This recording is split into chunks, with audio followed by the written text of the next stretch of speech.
Hello everyone, welcome back to Guide to Everything. In today's video, I'll show you on how you can connect Notion with ChatGPT. So basically, there are multiple ways in order for you to do this, and one of the simplest ways is heading over to the notionmarketplace.com, and from here you then want to get the ChatGPT to Notion Chrome extension. Now, with this one, you have to go ahead and sign up with ChatGPT.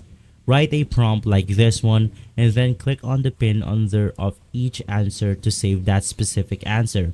Now, if you prefer to save the whole discussion, you can do so from the extension pop-up.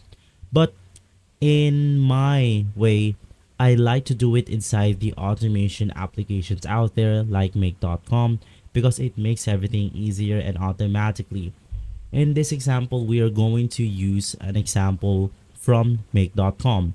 Now, to create your own scenario or to connect both of your accounts together from ChatGPT to Notion, you can just create a new module or scenario right here.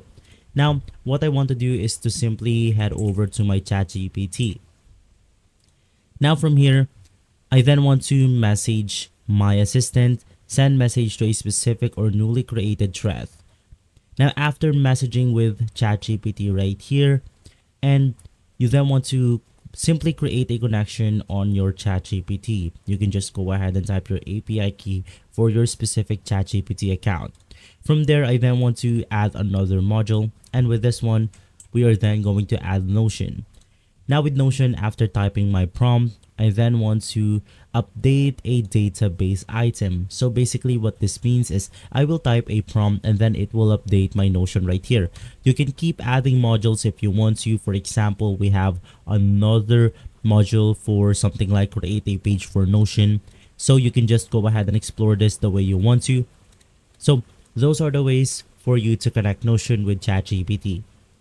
If this video has been helpful, leave a like, subscribe, and follow Guide to Everything for more videos like this. Thanks for watching.